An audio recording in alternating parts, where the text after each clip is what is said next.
Hello, my name is Shelley Wright. I'm a retired teacher from Ontario.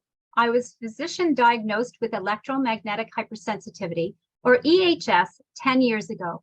I was a guest speaker at 2 EMF medical symposiums hosted by Women's College Hospital. With other teachers, I successfully passed Safe Tech resolutions at annual meetings for Elementary Teachers Federation of Ontario, with 800 union voters representing 80,000 teachers. My husband, Brian Durkin, is a retired professional mechanical engineer who has expertly wired our devices in our home and provided wired connectors and safe tech strategies when we visit family and friends. Thank you for attending this meeting.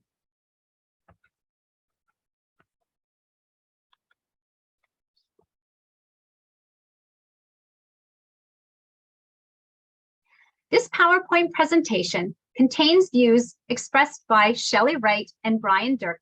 C4ST does not necessarily agree with all statements in this presentation.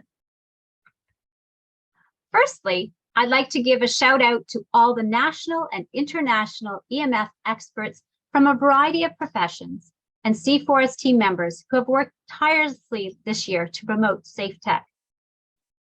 Together, we are stronger.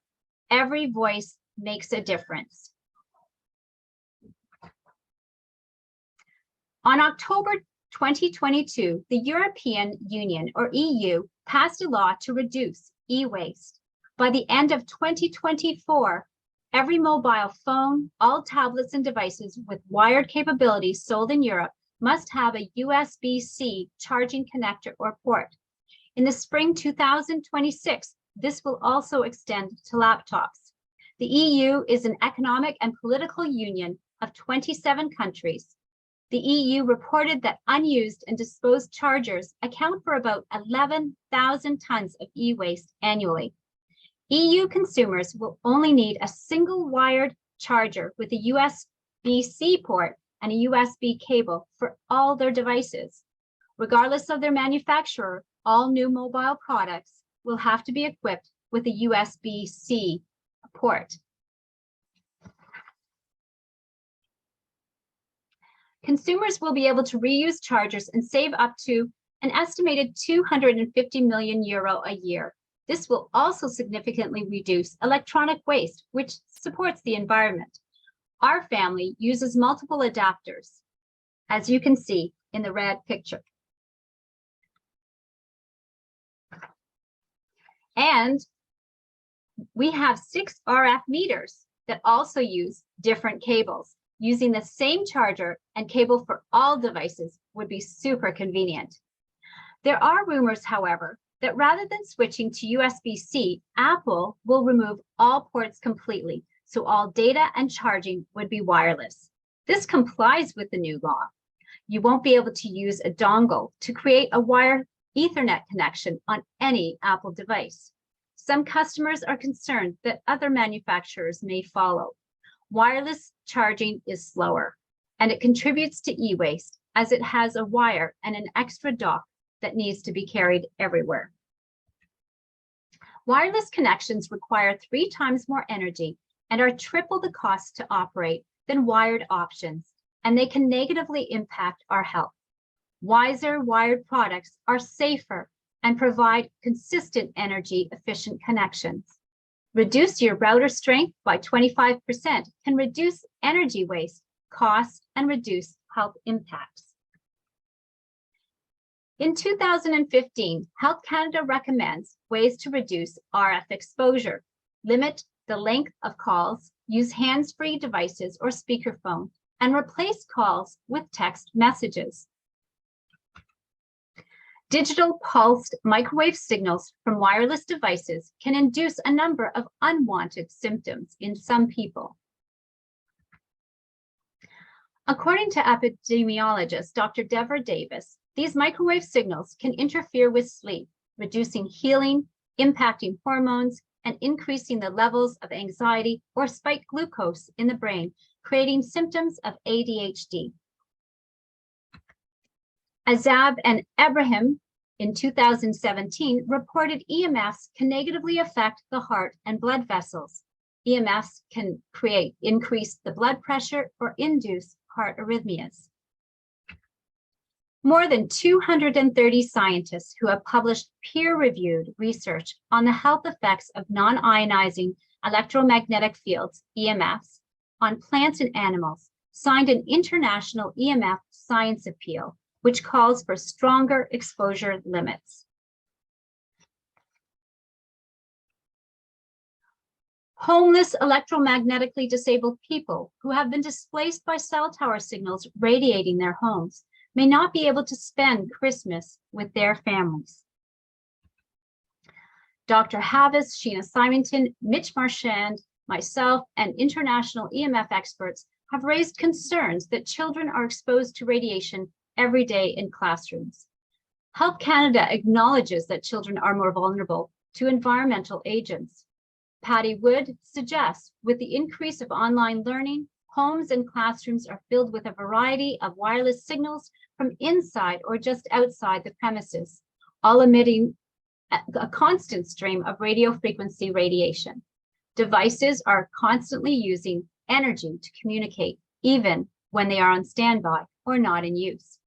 Reducing the signal strength of your router and the duration of wireless exposures using timers protects your child's health and is more energy efficient. This cell phone brain simulation illustrates how radiation deeply penetrates a young child's brain on the left, more so than the adult's brain on the right. Epidemiologist Deborah Davis attributes this difference to the fact that children's skulls are thinner. They are more vulnerable because they have rapidly growing bodies and an underdeveloped nervous system. Optimizing physical and mental health can help kids heal from daily wireless exposures. Social media is designed to give you a dopamine hook. Physiological addiction occurs when receptors become dulled and kids need more device time. To break the cycle of addiction, back and eye strain, mental health breaks are essential before your child exhibits anxiety or outbursts. Devices don't belong in the bedroom. They can be distracting. Microwave radiation interferes with the release of melatonin in the it's a natural healing hormone that is released during dark sleep. Time outdoors, connecting with friends can boost serotonin, the happy, feel-good chemical. Organic homegrown food and hydration with clean or filtered water can optimize health. Reducing the signal strength, reducing your proximity, and the time with wired devices reduces your exposure. Distance is your friend. Safe tech practices reduce exposure. You can set time limits for devices, and your child should stop using his or her device a half an hour before bedtime. Blue light blockers can be used after sunset. Texts can be composed and devices used in airplane mode with all antennas disabled after programs are downloaded. Purchase only wired Wiser devices.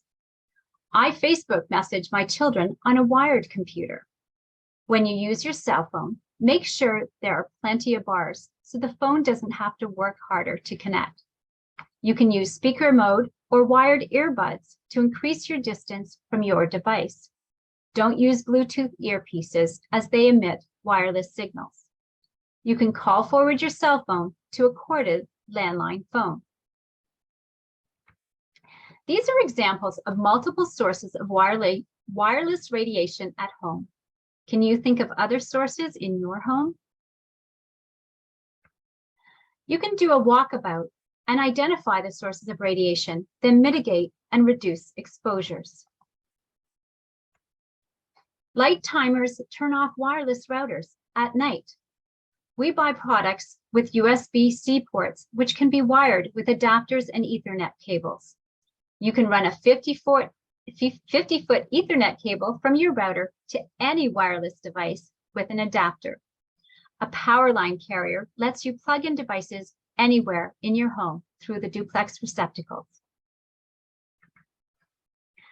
iPad adapters, phone adapters, or a router with 4 wired ports can be great safe tech gifts. When family and friends visit for the holidays, you can hook up any wireless device to a wired soundbar to listen to your favorite tunes without microwave emitting signals. The Bose SoundLink 2 automatically turns off the Bluetooth when an auxiliary cable is plugged in. My family used to forward cell calls to our landline phone. Now we use a Magic Jack, which enables us all calls to reach us wherever we are, either on a wireless mobile, wired cell phone, or landline. If someone calls our Magic Jack number, both phones 200 kilometers apart ring, and we can answer the call in either location. The call will also connect to Brian's cell phone through the wireless mobile network. Brian will provide details about this compatible system. The holiday season is a time to enjoy festivals of light with family and friends. Safe Tap gifts are a great way to show your love. Lights on your home or Christmas trees can have strong RF signals if they are connected to a phone app, or they may have strong magnetic fields. Signals can impact electrosensitive family or friends. You can keep Christmas trees out of the bedroom and measure magnetic fields. Levels drop quickly with distance. Reducing or eliminating lights can also reduce your exposure and your contribution to the carbon footprint. Consider decorating without lights. Put down the devices and bring Christmas back into Christmas traditions. Spend less device time and more connected time. Go to outdoor lighting festivals, tobogganing, skating, or skiing. Sadly, there are some ski resorts with cell towers. Sheena Symington advocates that public spaces should be protected from EMFs and inclusive for electrosensitive disabled persons. Please advocate for electrosensitive disabled persons. There are many lural commercials boasting the convenience of a multitude of wireless devices in the home. We are all electrosensitive at some level. Our hormones and body systems are regulated by electromagnetic signals communicating at the cellular level. Reducing exposures and avoidance are essential to prevent serious medical conditions. You can protect your family with superior, safer, wired gifts.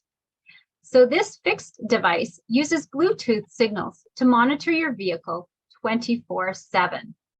Canadian Tire has a variety of wired devices that can provide you with the same information. The Tiki Tunes is a Bluetooth speaker that looks like a tiki torch. It's very pretty, but the wireless signals can injure some people. The Black Bose soundbar is the wired version for indoor speakers with excellent audio quality.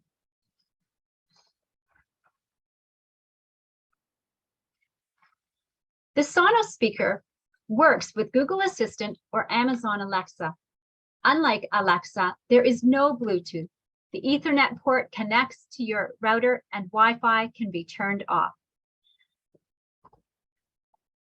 AirTube headsets, shielded mobile phone cases which block the microwave signals, and other wired tech are easy to use and can reduce wireless exposures in the home. Instead of writing letters to Santa, you can write your concerns to wireless manufacturers. Manufacturers follow customer demands. Organic foods are now in grocery stores. Let companies know that you want wired options, which are provided by their competitors. You can send thank you notes to manufacturers who do provide wired options.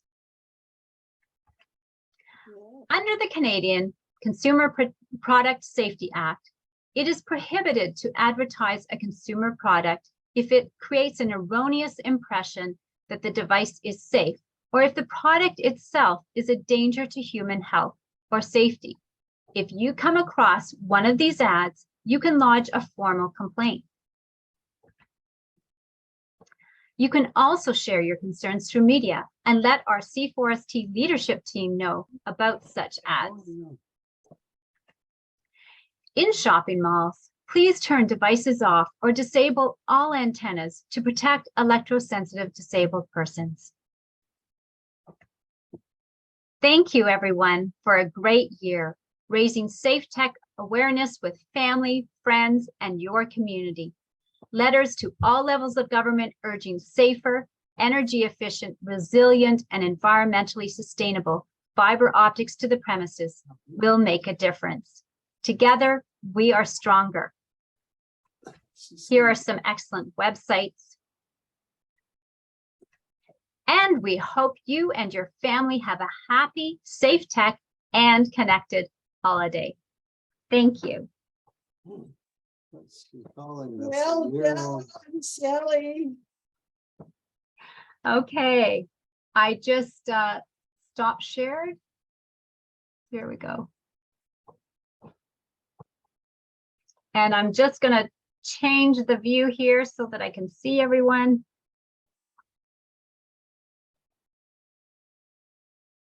There we go. Okay, thank you everyone for being very patient with the techie stuff that's going on. Brian's upstairs and I'm down here. So I think I'm still recording. Can anyone let me know if that is still going on? Oh yeah, I still am. Okay, super. Okay, so that was my presentation.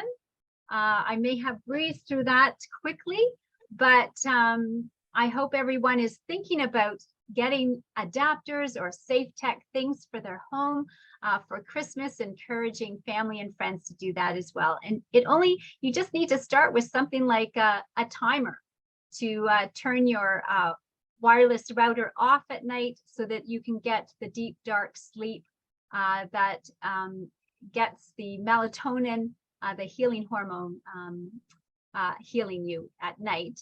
And I'm just going to pass this on now to Brian Durkin. So Brian is a mechanical engineer. He happens to be my husband, and he has done a fabulous job wiring our house. He's got his favorite dongles he'd like to share tonight, and some of his safe tech strategies. He's also helped us when we are visiting family or friends, just to raise safe tech awareness so that I can participate outside of my home. Oh, yeah. So I'm just going to double check with him and mute myself right now and see if he's ready to go. Hold on a sec, everyone.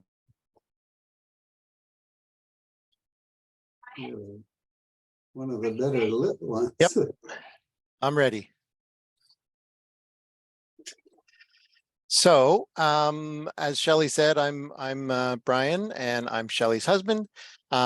She's asked me to show off some of the devices that we use at home to try and avoid wireless signals when we're home, and also some of the things that I've done, because I still have a cell phone, which I still use, but I make sure that it's off whenever I'm around Shelley. I keep it off as much as I can.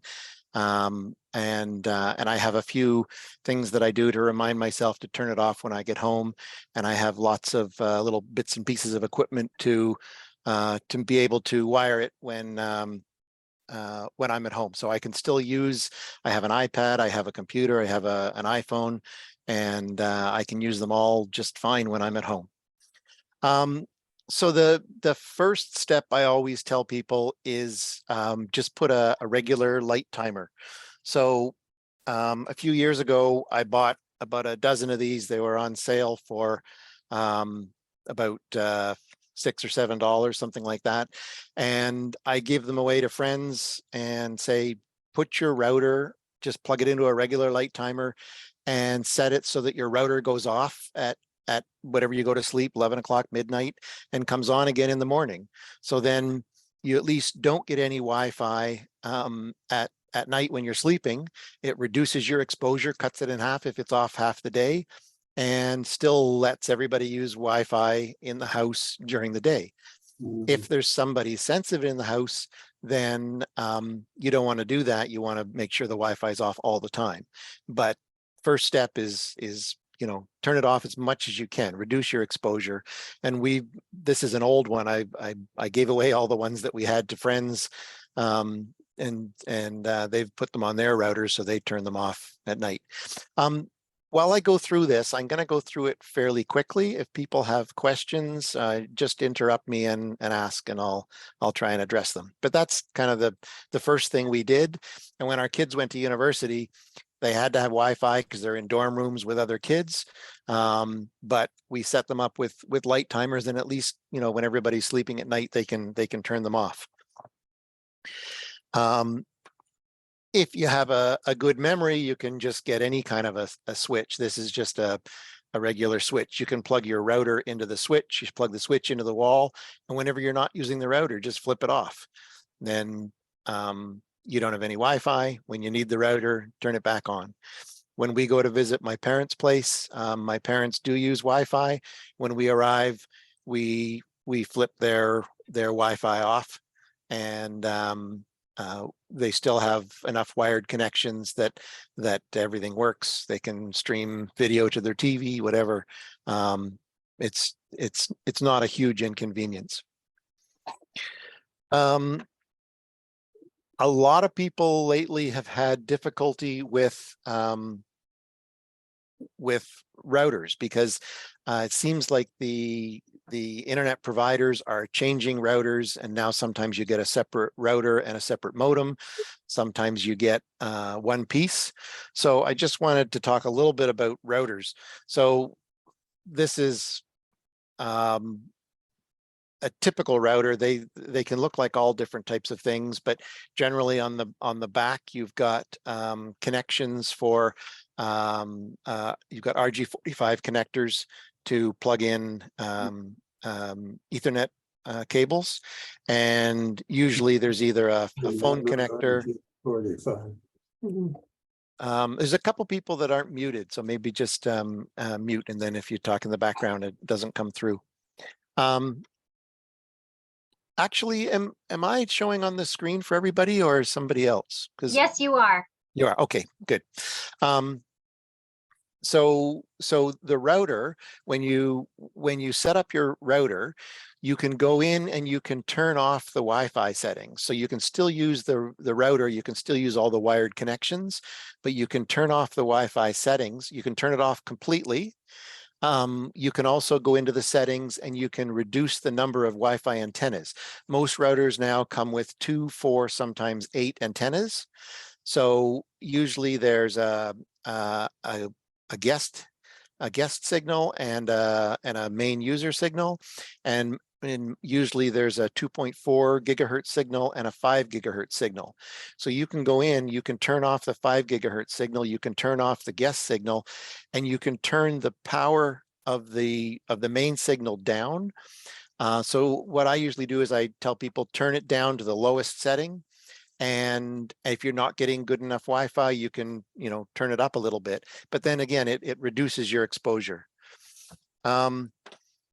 A while ago, I did find a router that actually has a button on the back. You push the button, the Wi-Fi is off. You push the button, the Wi-Fi is back on. So you can turn the Wi-Fi on and off. But I've been kind of keeping my eye out for these, and I haven't seen them anymore. So I don't know if you can still get that kind of a router, but it is kind of useful as a quick way to be able to turn your Wi-Fi off when you're not using it. Generally, we keep our Wi-Fi off all the time. So we use switches.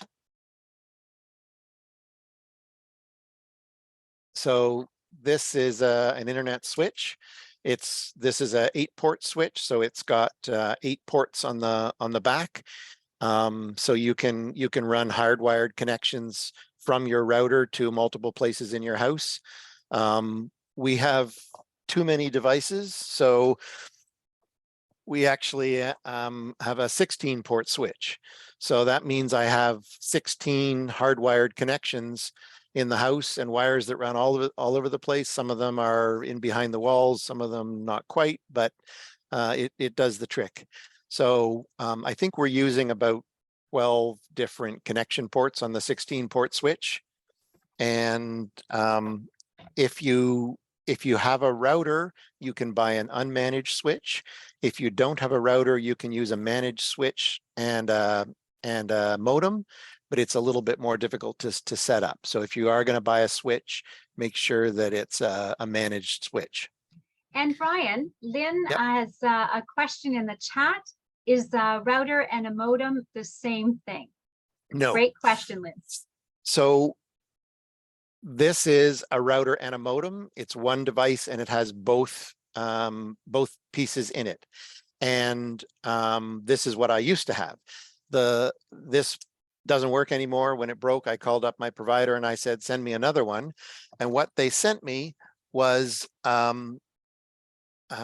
this, which is a router, and a separate piece, which was a modem, which looked very similar to this, but without an antenna.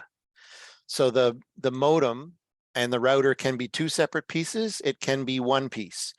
In the case of when they sent me this, the modem will only connect to one other location.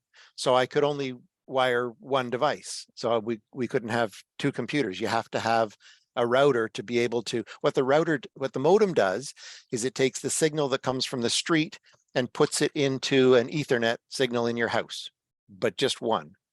What the router does is it lets you have multiple signals.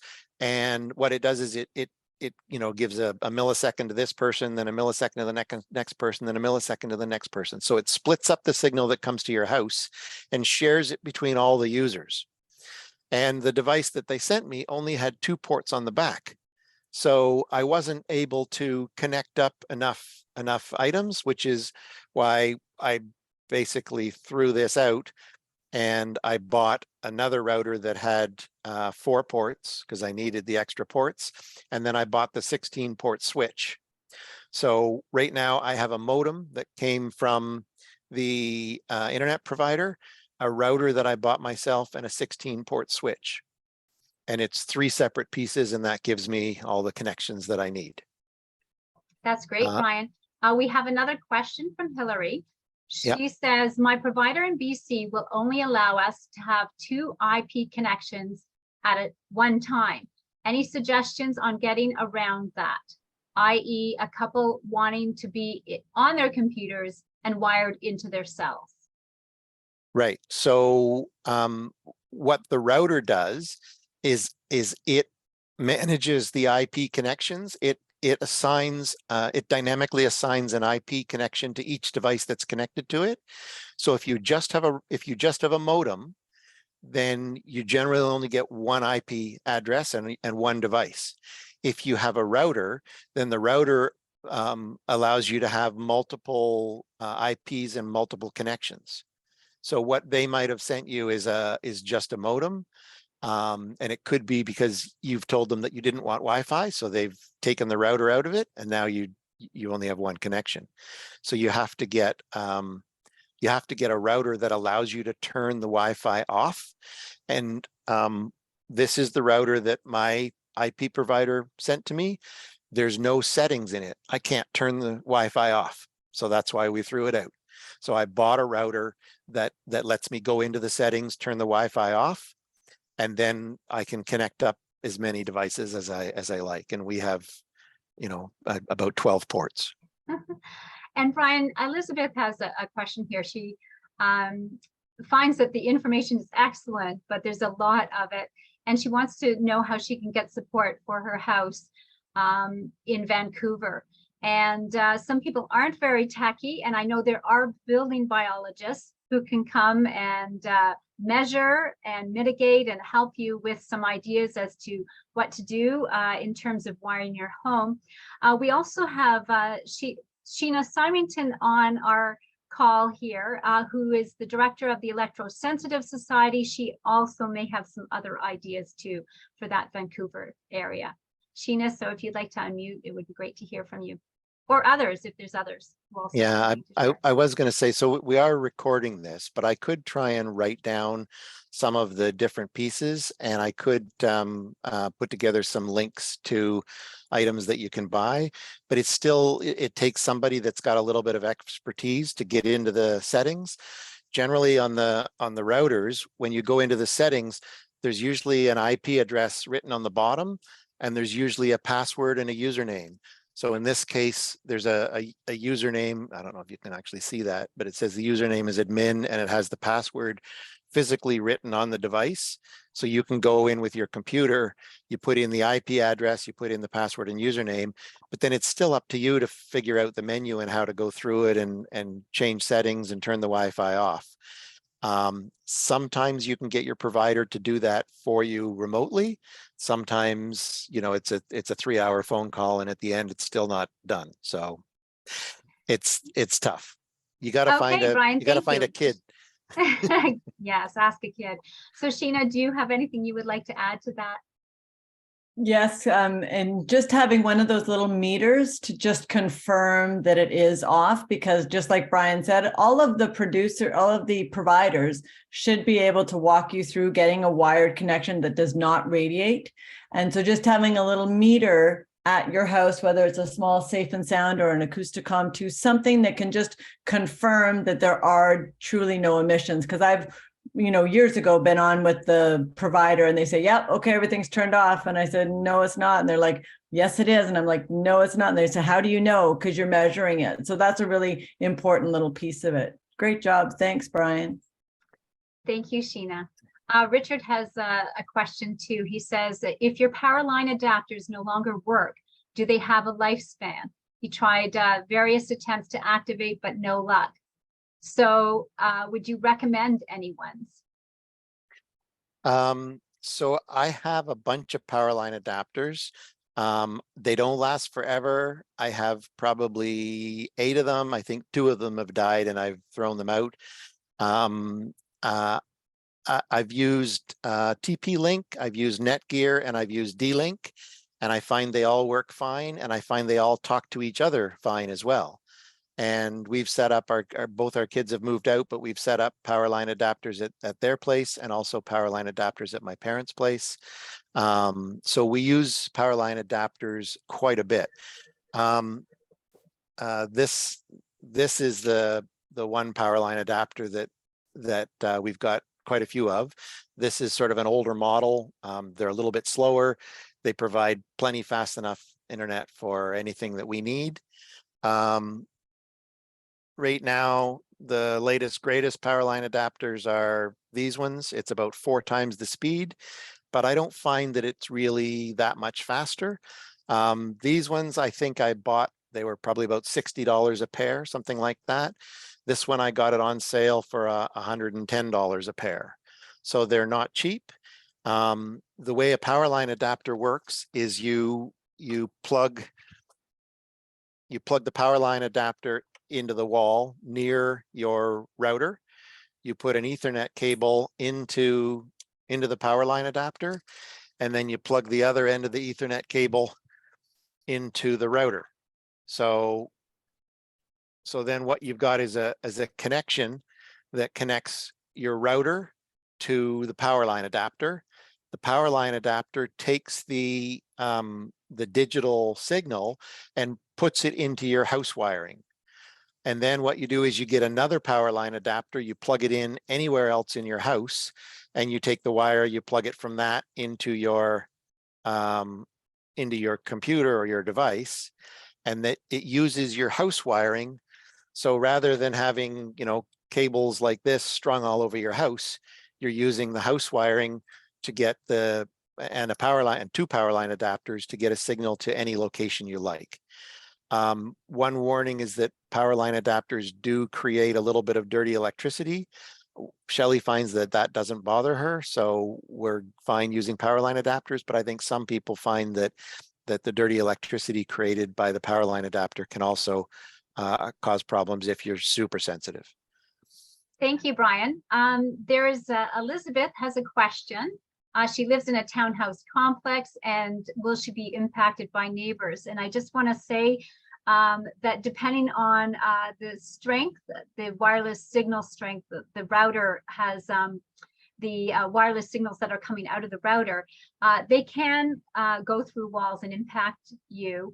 And the best way to assess that is to get an RF meter, or a building biologist can assess that too. But Brian can show you some meters. You can just see how much radiation is entering your home before you know what you need to mitigate. So I know Sheena Simonton, the director of Electrosensitive Society, always encourages people to measure first, and then you know how much radiation you're dealing with and what you might need to do to mitigate that. Yeah. Going back to the first question about how long do they last, sometimes they'll stop working, and what you do is there's a little button on the front of it that you can push, and what you have to do is you push the button on the power line adapter that's not working, and then you run over to your router, and you've got 10 seconds to push the button on the power line adapter on the router, and then those two connectors will start trying to communicate with each other. And so that sometimes fixes the problem. So if they stop working, my first thing I try is I just unplug it and plug it back in again. In 50% of the time, that'll fix it. If that doesn't work, I'll push the button and then push the button on the other one. And another 40% of the time, that'll fix it. Some power adapters come with software, and you can run the software to reset them. Sometimes that works. If none of that works, try plugging the power adapter into a different plug, especially in an apartment or a condo. It's a, depending on how it's wired, you may find that the power adapter works in one plug, but not in another plug. I know we used these in Jean's condo in BC, and it worked fine in most of the plugs, but there was a couple of plugs where it wouldn't work. And there was a couple of plugs where it would work, but it would work slowly. So it's either, and there may be a security issue, because if you plug a power line adapter in your condo and your next door neighbor has one and they plug it in, I don't know if that allows them to access your internet. So you want to make sure that you've got security on your devices to make sure that you're not, somebody else can get into your internet connection. I don't think they can necessarily get into your devices or get into any of your data, but once they're on their internet connection, it makes it easier for them to hack into things if they wanted to. Excellent, Brian. There's a lot of conversations going on in the chat, and I think everyone is able to pull those out or read them. So I don't need to read things out loud, just questions that come up. Yeah. The only other thing I found is a lot of times I'm using my computer and my iPad, and I use them in different locations. So I just take a power line adapter and I plug it in. But the power line adapters are expensive. So I found these devices. It's an internet splitter. So you put, if you've got one power line adapter, rather than buying another $60 power line adapter, you plug your connection from the power line adapter into the splitter, and then it gives you two signals coming out. One goes to my computer, one goes to my iPad, and these are $15, $20. So it's a lot cheaper. The only thing is that there's two kinds. There's an internet splitter that looks like this, and there's one that looks like this with a power cable. It has to be a powered internet splitter for it to work. If it doesn't have a little power connector, then it won't work. So that's one other thing that I've found that I use.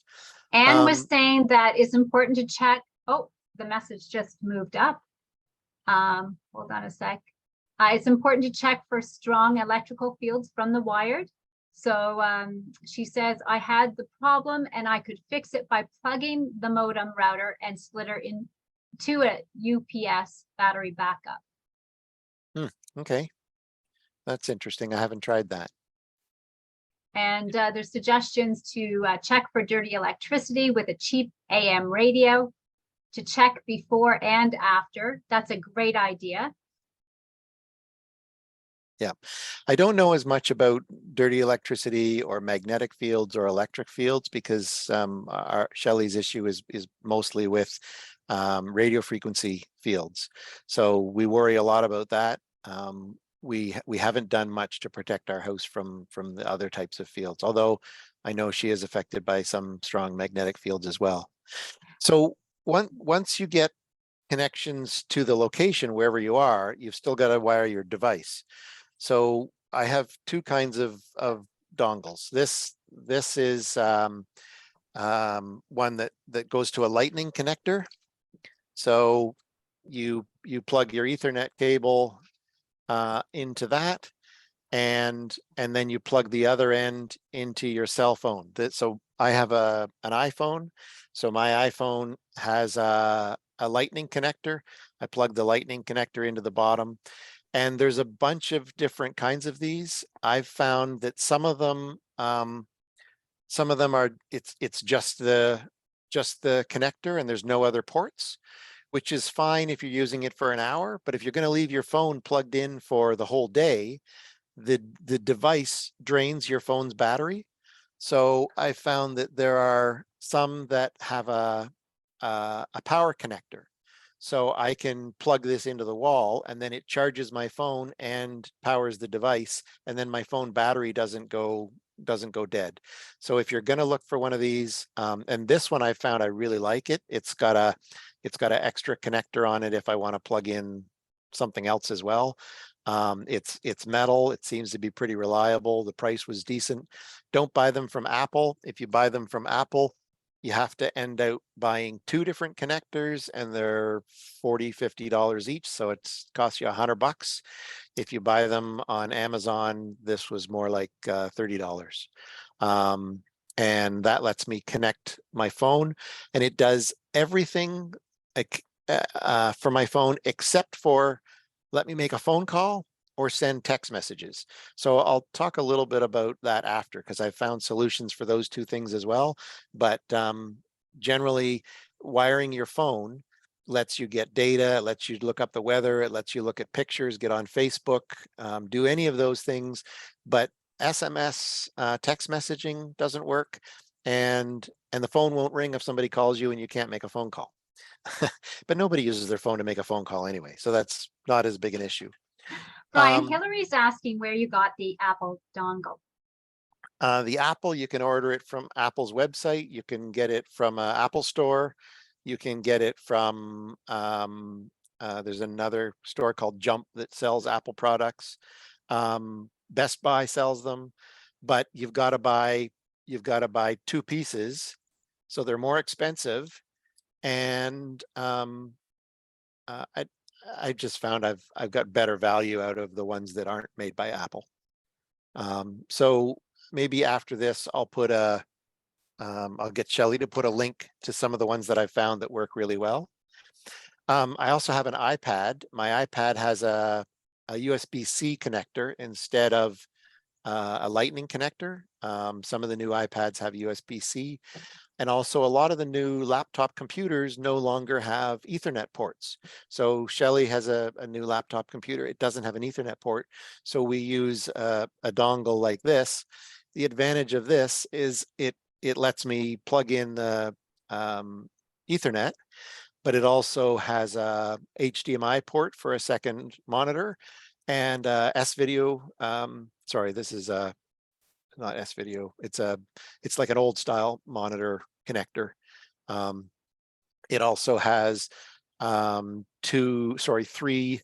USB-C ports, USB-A ports. It has a USB-C port, and it has memory card ports, and it has a headphone port. So Apple, in their wisdom, has removed headphone ports from their phones and their iPads. So if you want to listen to music or a video with a headphone, you can't. So when I plug this into my iPad, I can plug a set of headphones in there. I can plug my Ethernet in. I can plug a monitor in, so I can display Netflix on a TV. And I found this one has all the ports that I need, and it works really well. And I can get a link to these on Amazon as well. You can get similar ones from Best Buy or some of the big box stores, but I've never found one that has the audio port. And I like the audio port because then if I want to watch a movie without disturbing other people in the house, I can put a set of headphones on. So those are the 2 dongles that I use probably the most, that work the best for me. Brian, Anne just was saying that you can get a virtual phone number, transfer your cell phone number on it, and get all your text and calls on your phone while wired. So I kind of introduced that a little bit in my presentation, but if you'd like to elaborate. Yeah, so I did find a way to do that, but it's not free. If somebody's found a free way to do it that works, then I'd love to hear more about that. I'll go to that next, but there's just one more thing while I think of it. I have a lousy memory, so when I get home, I have to remember to turn my phone off if I've been out and the phone's been on. So I've found that with most phones now have a feature called shortcuts. It works on the iPhone. I think it works on Android phones as well. And what the shortcut does is it lets me tag some actions to a physical location. So when I drive home, when I get 4 or 5 houses away from home, my phone knows where I am based on the GPS location. It has like a geofence around our house. As soon as I cross that geofence, it beeps and it pops up a message that says, turn your phone into airplane mode. And it gives me a button that I push on it. When I push the button, it turns off the Wi-Fi, it turns off the Bluetooth, and it turns off, and it puts the mode into airplane mode, phone into airplane mode. And I have that set up for home and also for our cabin. So if I'm out and about, whenever I arrive home, the phone automatically reminds me and then helps me turn everything off so that when I get home, I don't have to remember. I also have a little symbol on the back of the phone so that whenever I sit it down, it kind of reminds me. And I also taped one of those on our doorknob. So when I enter the house, I get a little reminder, oh yeah, turn your phone into airplane mode. But having the phone do that for you, I think is a great feature. It's a long, complicated process to do it, and it's different on different phones. Maybe what I'll do is I'll write out the process for iPhones, and I'll get Shelley to send that to people rather than trying to go through it now, because I think we're going to run out of time. As far as text messaging, you can use WhatsApp, you can use Facebook Messenger, you can use any of those type of text messaging applications, and it works fine when your phone is hardwired. The only thing that doesn't work is SMS text messaging, which comes with every phone, and that's because it's part of an old system and it's attached to your phone number. The Facebook Messenger and WhatsApp Messenger, it's attached to an app and a username. So it means that if somebody wants to text you, they have to have your username, not just your phone number. So if somebody's found a way of having somebody be able to text message you just knowing your phone number and have it come up on your phone, I'd love to hear about it, because that's something I've been trying to do and haven't found an easy way to do it. As far as phone calls, let me just find my parts. So if I plug my okay, I'm just going to get it connected up. So I'm going to plug my power line adapter into the wall. Hold on a sec.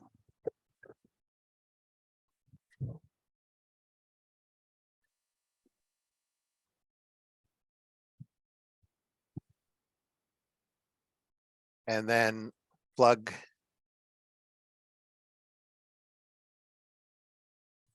that into my phone adapter and plug that into my phone. Shal, can you call our Magic Jack number? Sure, I unplugged the phone, so I'm going to plug it back in. Okay. I have a plug too. So we have a Magic Jack. This is the Magic Jack. Basically, you plug it into the wall, then you plug Ethernet cable from your router into the Magic Jack, and you plug a regular phone connector, our J11, into the Magic Jack, and then it lets you use a regular landline phone with your Magic Jack. Which number do you want me to use, Brian?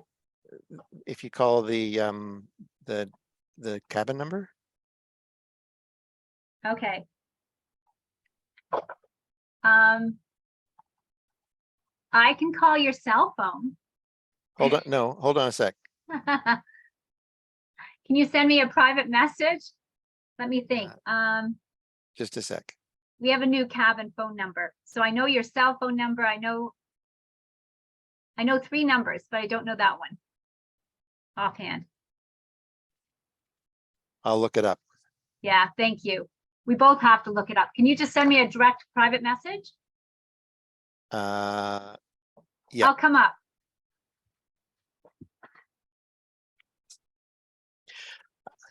I can text it to you, Shell.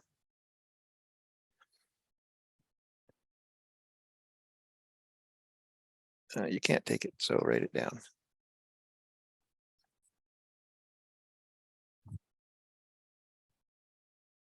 Okay. Okay, so Shelley's just writing her phone number down. So what the Magic Jack does now, the device is I think it's $50 or $60, and that includes 1 year of service, and then it's about $45 a year after that, and it gives you a separate phone number. You can take it pretty much anywhere in the world, plug it into an Ethernet connection, and people can reach you wherever you are. So I can use this at home. I can use it at our cabin. I can use it at a hotel when we go somewhere, and whoever calls me, it rings on whatever phone is connected to the Magic Jack. But there's also a Magic app that works on your phone. So right now my phone is ringing, and I can answer the phone and I can talk to Shelley. Shelley, you can hear me? Yes, I can hear you. So my phone is working as a regular phone, and I don't know if you can see in the symbol, it's in airplane mode. So this is something that I just figured out recently, that with the Magic app on the phone, it works through the data. It lets me hardwire the phone, and then I can forward my cell phone to my Magic Jack. Then when everybody calls me either on the Magic Jack number or my cell phone number, it rings on the cell phone and it works through a wired connection. So And that was honey, the do you one have piece that was always missing. do you have an RF meter just to show everyone that it doesn't actually have a signal? I know you've got it on airplane mode. You've got all the other antennas turned off, right? I would probably feel them if you had them on, just to visually show that it definitely is off. Yeah, so I get nothing because we get sort of one blip once in a while. We have very low levels at our house, so generally I get one green light or no lights. So the phone is off. The phone's on You get airplane between mode. 3 and 5 microwatts meter squared in terms Yeah. of radiation signals. So I could talk about meters if we have more time. I could talk about cars, or I could just answer some questions and go from there. Maybe we'll see if anybody else has questions. And then if Anne has a question. She said, did someone check for the electrical fields on the Magic Jack?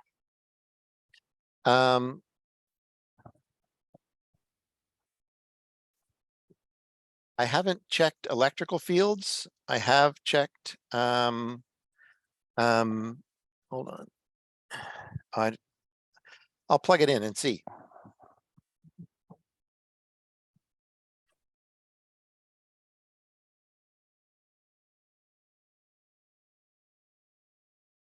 It's super lucky having a techie person at home, especially if you have electrosensitivity. So I hope everyone's enjoying the great information Brian is able to provide.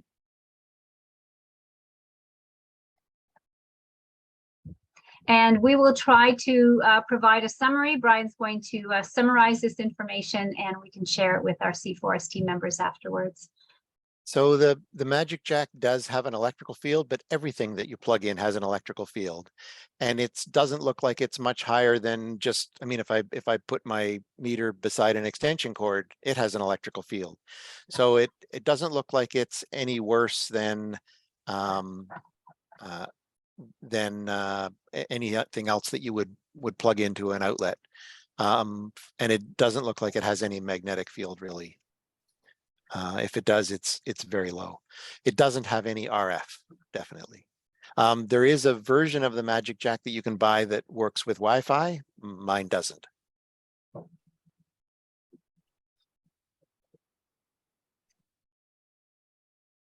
The Magic Jack, you can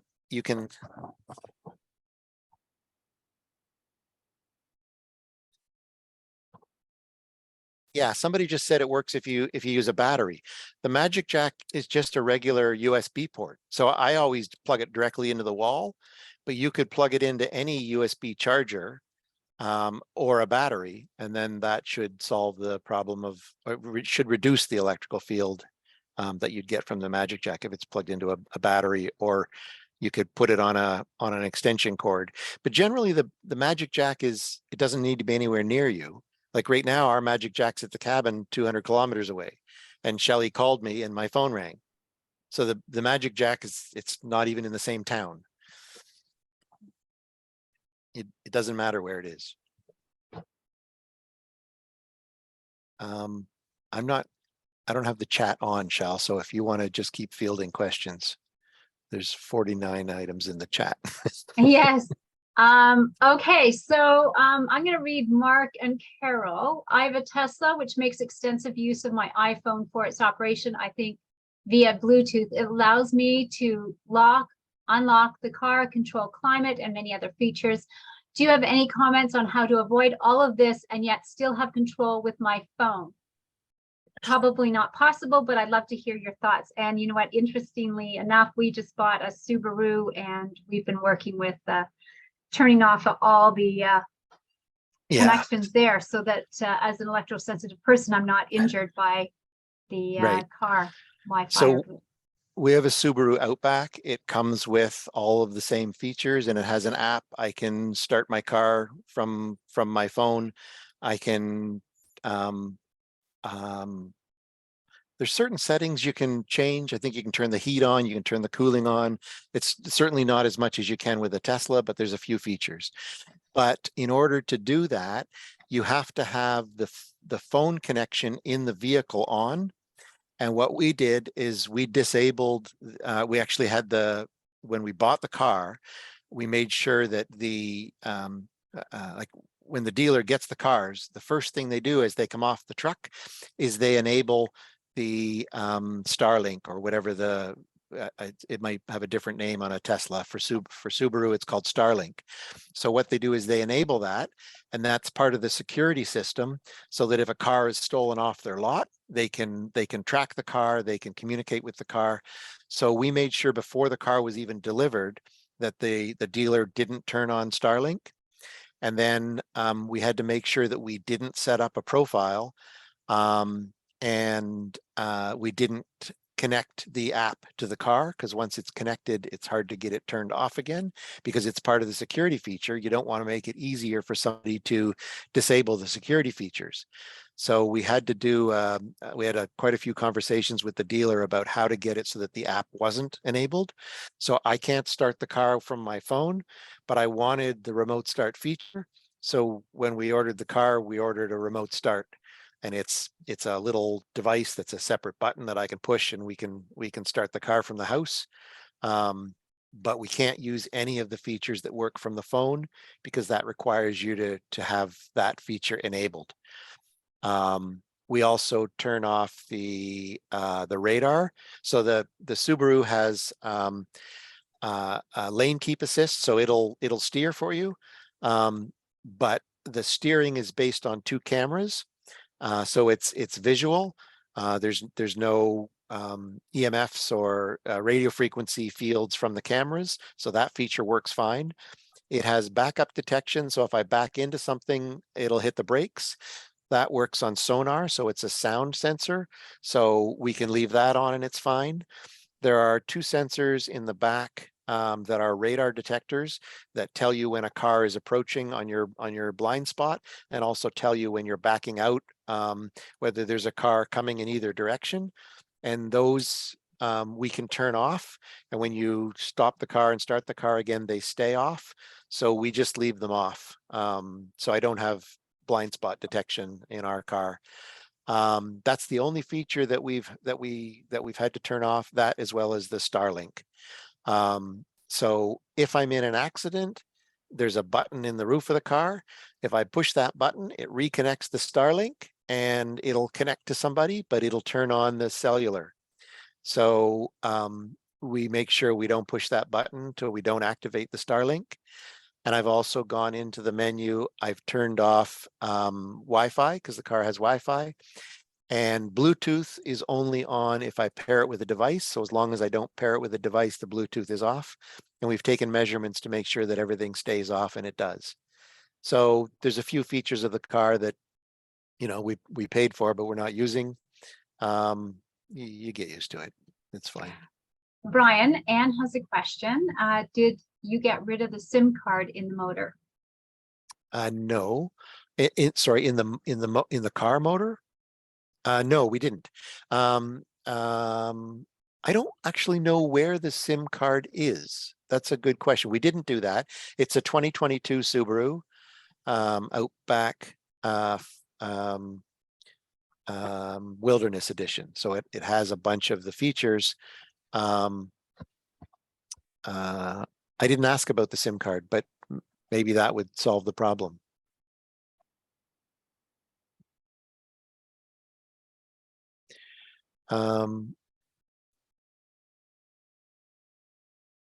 Yes, so I just mentioned that, yes, all the wireless features in our Subaru are disabled, but the Outback actually has some great line assist and other features that don't require wireless that we still have. So we have the conveniences of those kinds of systems, and they're light technology or different technologies that don't use wireless, Bluetooth, or any of those microwave emitting signals. I see one question about the Magic Jack. Is it the same as like a Bell line? It's the same as it's a VoIP phone. VoIP is voice over internet provider, or VoIP, voice over IP. And the VoIP phone works if you plug it into an Ethernet connection, and then it works as a regular phone. Bell has like the old style analog landlines that come to your house. We have a smart meter that doesn't transmit, but the way it transmits its data to the utility company is through a phone line, and the Magic Jack won't work because you have to have a hardline Bell phone number that's an old analog number, because it uses a modem that uses like sound. It makes beeping noises and that kind of thing in order to transmit the data. And that won't work over a VoIP phone because the VoIP phone digitizes the data and there's something lost in it. But the Magic Jack, it works fine. We have two phone lines in our house. We have a Bell line for our meter, and then we have a Rogers VoIP phone box. So it's a device similar to the Magic Jack. The Magic Jack it's cheaper, and you can move it anywhere you like. You can also plug it into your computer, and it lets you plug a phone into your computer and use it like a regular phone, as well as plugging it into the Ethernet.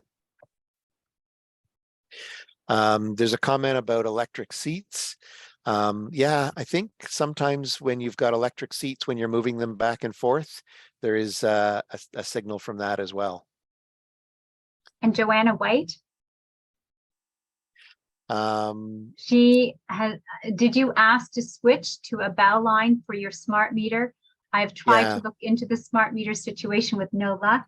Well, being an electrosensitive person, we have, with the medical note, we were able to make sure that we don't have a smart meter, and on file with InPower, they know that they cannot install a wireless water meter as well. So we have a second phone line that records information that's required by InPower, and Brian can just elaborate a little bit more on that. Yeah, so we first figured this out when smart meters first came out, which has got to be 5 or 6 years ago now.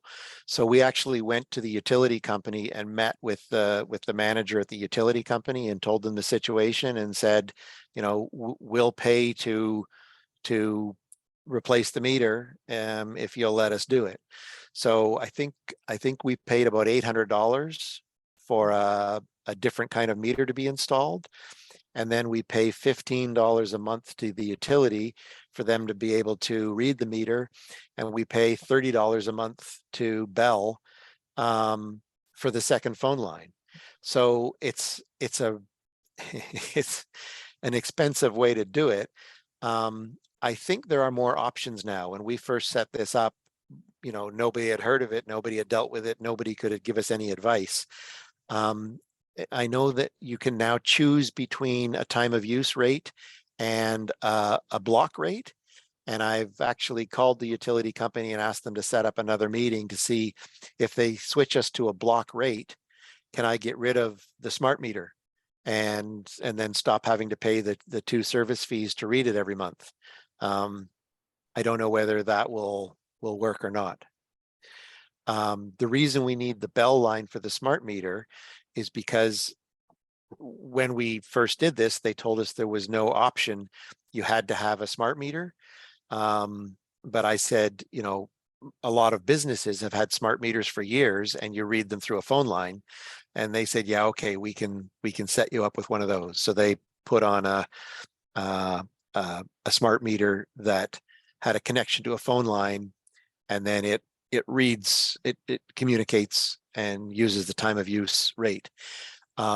We could probably go back to the utility company and see if we could fight for a different kind of meter that doesn't communicate, but then you'd have to have somebody come and read your meter. And we didn't really want to mess with it because we have something that works. Anne mentions, she says, I don't understand why you need a bell line for your meter. I have a non-communicating meter with internet phone, so no bell line.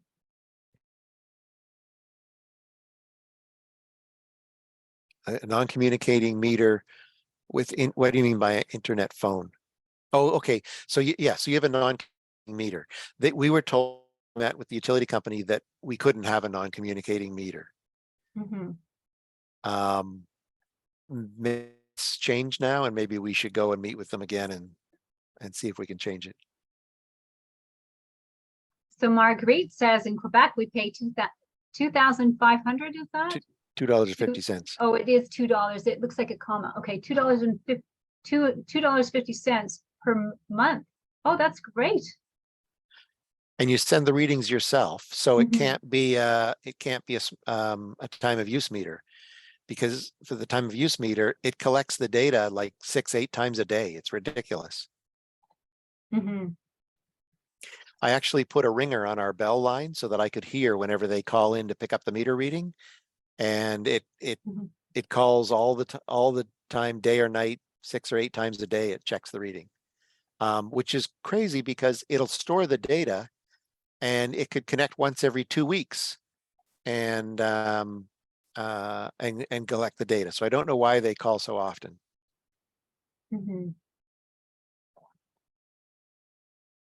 Yeah. The comments about non-communicating meters, that's a real battle. It's on our to-do list. Shal, do you want me to talk about RF meters or cars, or there may be some people who are interested in RF meters, and we have a stack of them here. I don't know if I got to all the questions. I don't think we did. You did. And yeah, okay. we could stop recording now so people can just freely raise their hand if they'd like to do that. How about we do that? Brian, is this a good time to just stop recording and letting people freely ask questions? Okay, I'll stop right now. I can show